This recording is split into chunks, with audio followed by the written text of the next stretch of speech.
Today, HPD releasing its complete investigation, more than 1,200 pages into the deadly Travis Scott Astroworld concert. It happens to come on the same day Scott's new album, Utopia, dropped. Houston police say the timing is just a coincidence. Our investigative team spent the day going through those documents, the exhaustive reports. Jeremy Rogowski joining us with more. Jeremy? Yeah, and HPD Chief Troy Finner released the records, he says, in the interest of transparency after a grand jury declined to indict anyone in the case. They include interviews with people who sounded the alarm early on to stop the show, as well as Travis Scott himself.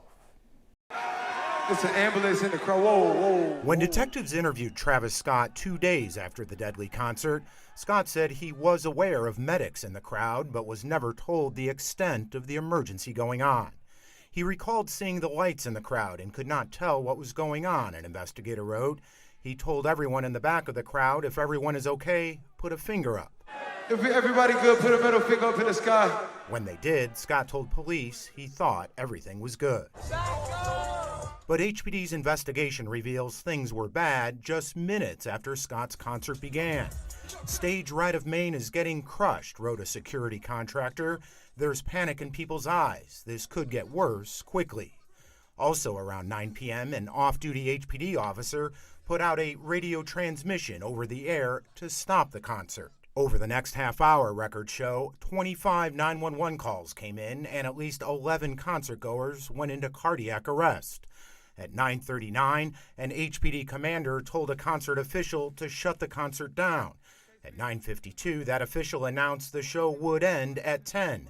But when 10 p.m. rolled around, the commander made his way to the control area where 3 men were running the technical portion of the show.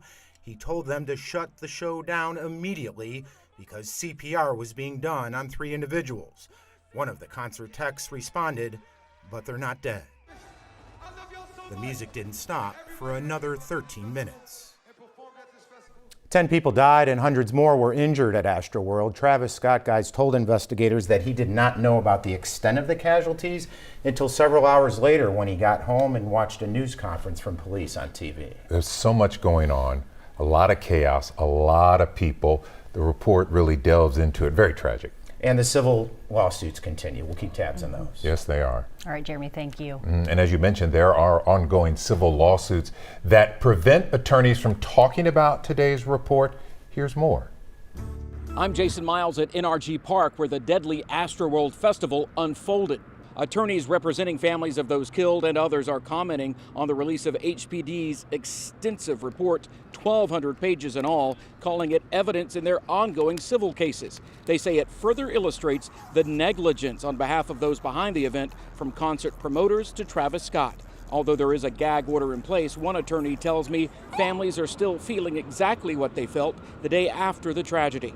HPD says the report's release on the same day as Scott's latest album is purely coincidental, although Scott's attorney is skeptical. He says the report shows his client was not criminally culpable.